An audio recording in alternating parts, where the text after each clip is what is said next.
Hey, welcome back. Looking into some of your suggestions again. This time, there is at least one that might even be a good buy today, so that's a pretty good find. Remember, if you have a suggestion or like any of this and would want to see more in the future, let me know in the comments and make sure to check out the rest of the series. We found a bunch of very interesting companies and even potential buys so far. To begin with Vale, they are one of the largest iron ore producers on the planet, also mining some copper, nickel and even platinum or gold and silver as a byproduct. They offer a very nice package of commodities, with iron being the slow and less volatile cash flow provider, while copper and nickel offer potential to grow. They can make anything between 3 to 5 billion in bad times to even 20 billion in good ones, making around 10 on average. For a market cap of around 50 billion, that's generally a very good ratio, but it's kind of normal for Vale and other Brazilian companies. They are okay from a financial point of view, with the current assets covering the current liabilities and the total assets being well above the total liabilities. There is about 39 billion in equity, valued at a market cap of 50 billion. They are doing a bunch of buybacks and paying high dividends now, which is normal in good times. The minimum dividend in Brazil is 25% of the profit, so that offers kind of a floor to how much you can still get in bad times. This is why getting this in that single digit area is so important for me. If I get them at 6 for example, implying a market cap of around 25.6 billion, that's literally the cash flow from 2-3 average years or around 1.5 great years. The dividend and potential recovery would easily be in the 4-6x area, and it's not even that uncommon.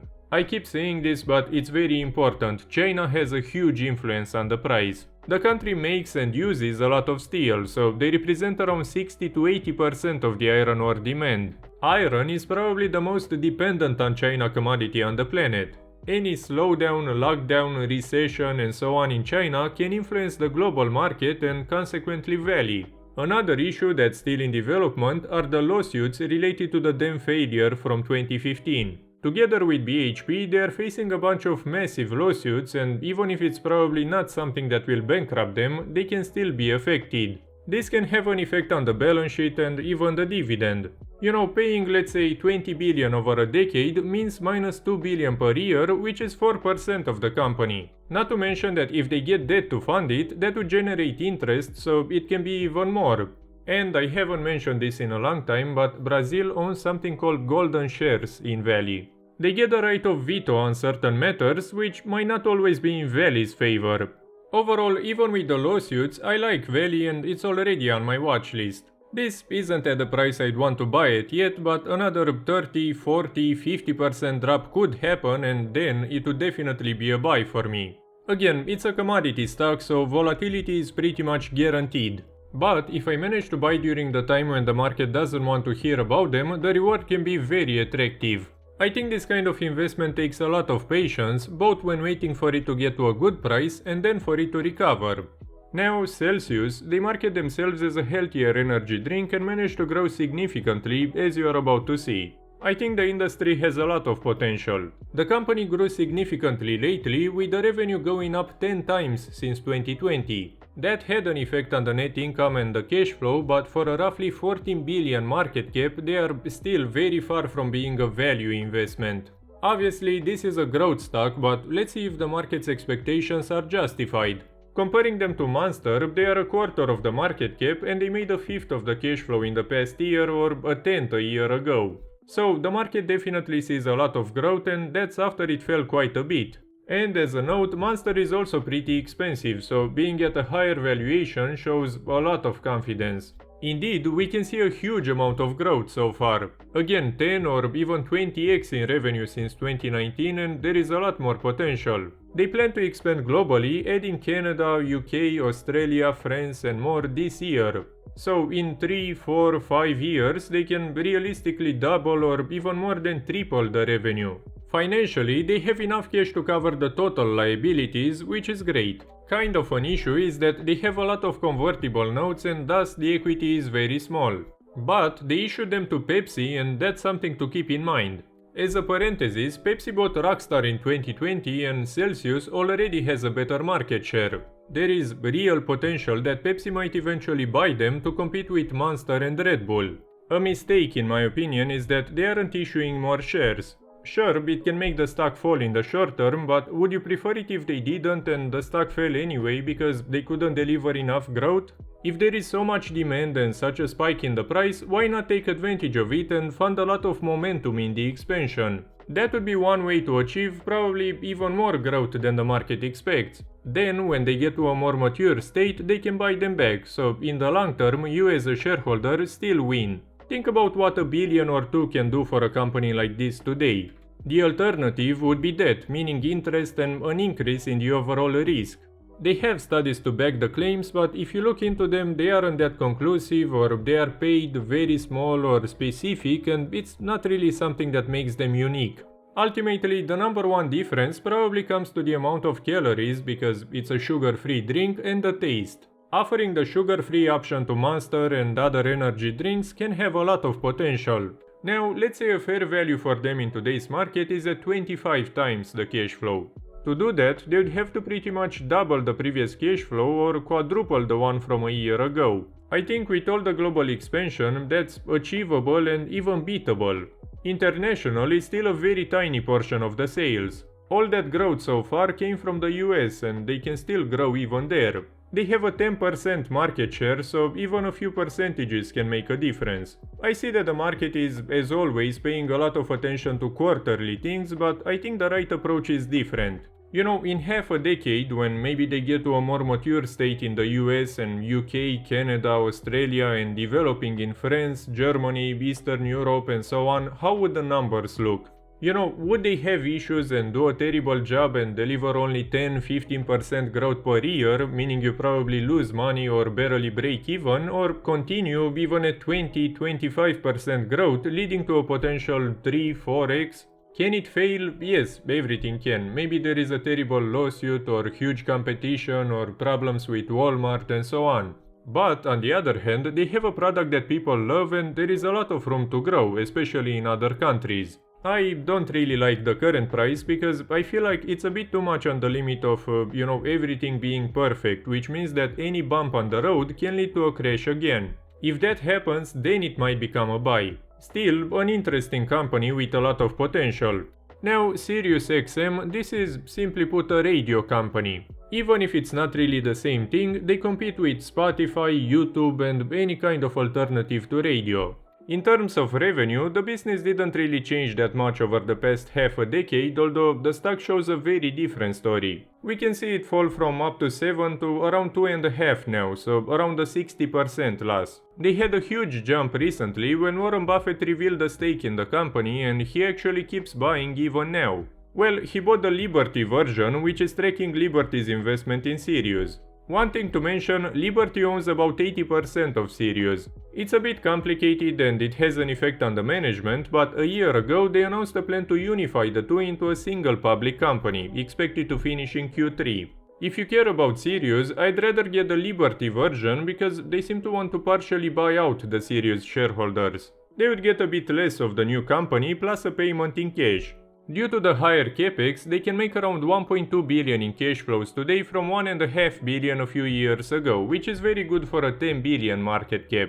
But the issue is that there is nothing really unique about them. You have Spotify, Amazon, even YouTube and thousands of other competitors that make it very difficult to compete. But on the other hand, they make much more money than Spotify, although that one is about 6 times more expensive. So are these valuations justified?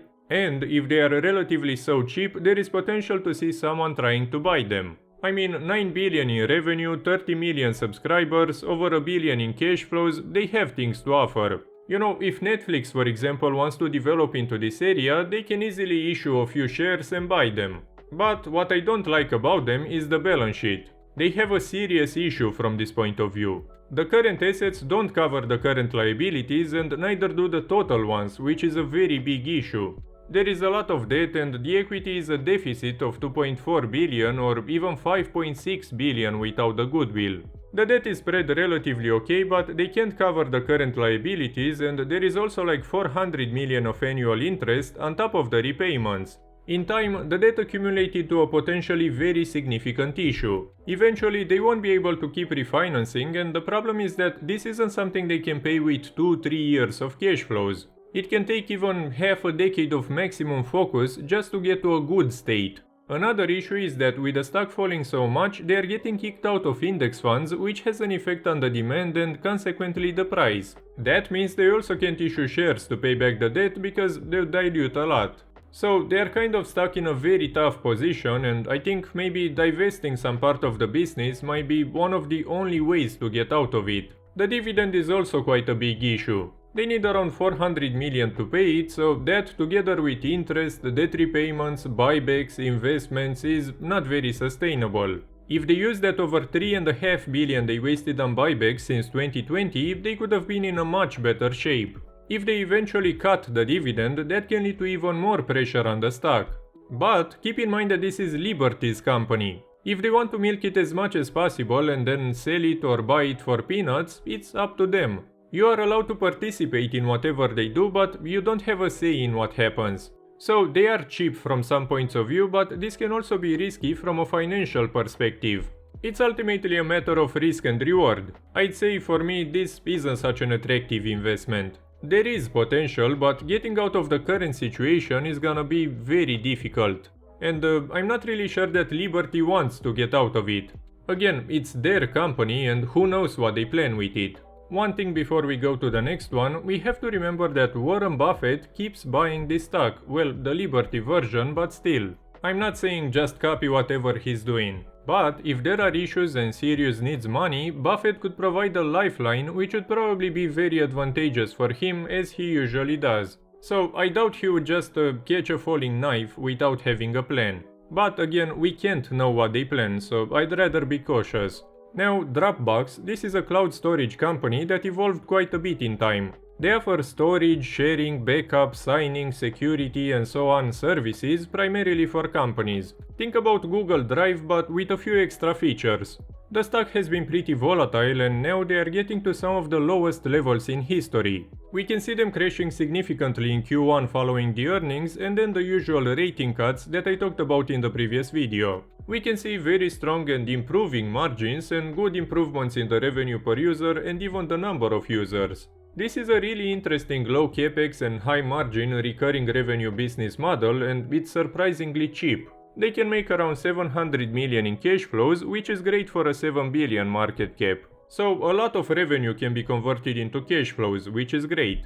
However, despite the company improving and spending pretty much all the cash flow on buybacks for a yield of around 10%, the stock is cheaper now than half a decade ago. About half of that goes into stock-based compensation, which is pretty high, but it's overall still a net positive. So, despite a roughly 20% reduction in the number of shares, the stock is worth the same. Without buybacks, this might have been much worse, and it's really making me wonder what's going on. Financially, I can kind of see the issue.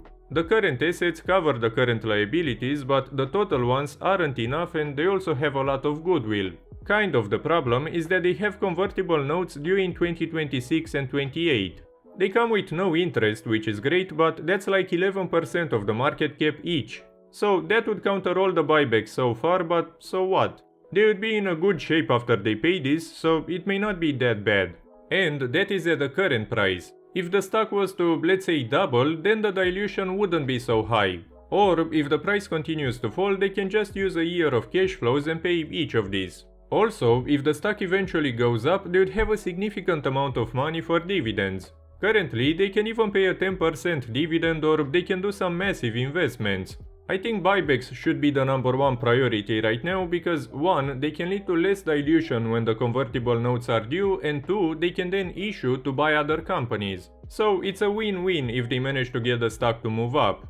Another issue might be the competition. You know, Google, Microsoft and even Amazon are just a few of the bigger names. They have the kind of budget and possibility to integrate it with other branches of the business and make it pretty impossible to beat. Sure, then there is also potential to see a partner like Salesforce, Microsoft, Adobe, Atlassian and so on to buy them. They don't even need a lot of market share, so if they can grow just in line with the market, this can still do very well. I think this industry can definitely grow in the future, but even without growth, this is a very interesting price.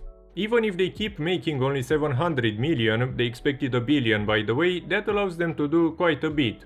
You know, huge buybacks that would offset the compensation, dividends, investing and so on, especially if they get to that 1 billion target. Without having to pay interest, they have quite a bit of flexibility. Overall, I can't really see a good enough reason for this to be so cheap. There is high competition, but also potential for an acquisition, the upcoming debt and potential dilution can be offset, and after that, this can be in a very good position. The company itself is pretty good and improving despite a bit of issues lately, and even if they become a slow grower, they can then focus on dividends. I think there is definitely a discrepancy between the business and the stock, and that can create long-term opportunities.